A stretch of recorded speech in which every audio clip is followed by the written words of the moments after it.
Je vous le disais, une marche contre la misère a donc débuté ce matin en Croisic.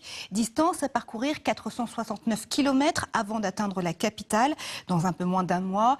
Parallèlement, des paysans et des intouchables entament la même marche en Inde. Le lien entre les deux, la marche du sel entamée par Gandhi il y a plus de 80 ans. Son arrière-petit-fils est l'un de ces marcheurs partis du Croisic. Jean-Pierre Brugnuchon et Thierry Poirier. Il vient de ramasser symboliquement cette poignée de sel. Anand Gokani, arrière-petit-fils du Mahatma Gandhi. Sur un coup de génie, en 1930, Gandhi dénonce le monopole de la taxe sur le sel, justement, qui frappait les Indiens.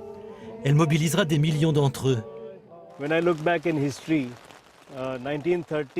Quand je regarde en arrière, en 1930, le peuple indien marche vers le sel.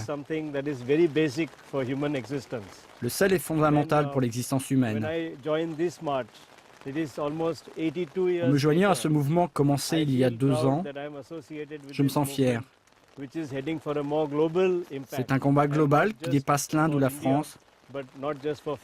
C'est un combat pour le monde entier.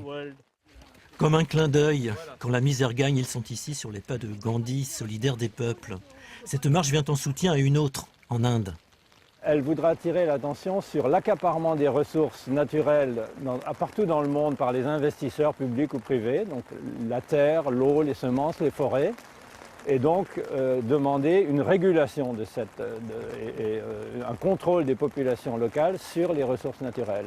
Et ici, au départ du Croisic, contre vents et marées, ils marchent contre les travers de cette mondialisation. La misère n'a pas de patrie, mais malheureusement, ce sont des multinationales qui gèrent tous ces phénomènes et contre lesquels il faut, je pense, réagir aujourd'hui. Le 2 octobre partira de Gwalior en Inde plus de 100 000 personnes. Elles rejoindront Delhi, première étape d'une initiative internationale.